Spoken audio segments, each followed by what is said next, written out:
লোকসভাৰ অধিৱেশন আৰম্ভ হ'ব আৰু পূৰ্ণাংগ বাজেট আমি জুলাই মাহত গ্ৰহণ কৰিব পাৰিম।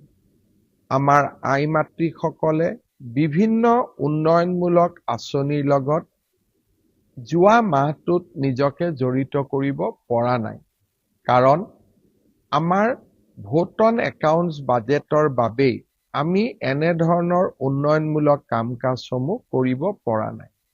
মই ইতিমধ্যে সংবাদ মাধ্যমত কৈছো, কিন্তু আজি মই আপোনালোকক আকৌ এবাৰ ক'ব খুজিছো যে আগষ্ট মাহৰ প্ৰথম সপ্তাহৰ পৰাই মই চেষ্টা কৰিম 2 বা 3 আগষ্টৰ পৰাই আপোনালোকে অৰুণোদয় আঁচনি আগৰ দৰে লাভ কৰিব।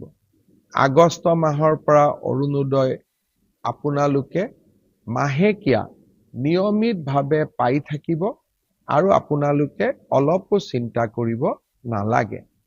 সেই ধৰণে আমি যিটো কম দামত চেনি বা দাইল দি আছিলো, সেই আঁচনিখনো আমি আগষ্ট মাহৰ পৰাই আৰম্ভ কৰিম।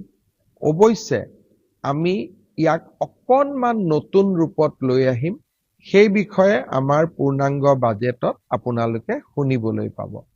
নিযুত মইনা, নিযুত বাবু, এই প্ৰত্যেকবোৰ আঁচনি, জীৱন প্ৰেৰণা, এই প্ৰত্যেকবোৰ আঁচনি আমি আগষ্ট মাহৰ পৰা আৰম্ভ কৰিম।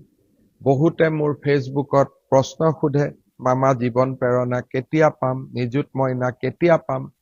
আমি গোটেইবোৰ আঁচনি আগষ্ট মাহৰ পৰা আপোনালোকক দিয়া ব্যৱস্থা কৰিম আৰু তাৰ পিছত সমগ্ৰ সময়ছোৱাত আপোনালোকে এই আঁচনি নিৰবিচ্ছিন্নভাৱে পাই থাকিব। এই আঁচনিসমূহ চলি থকাৰ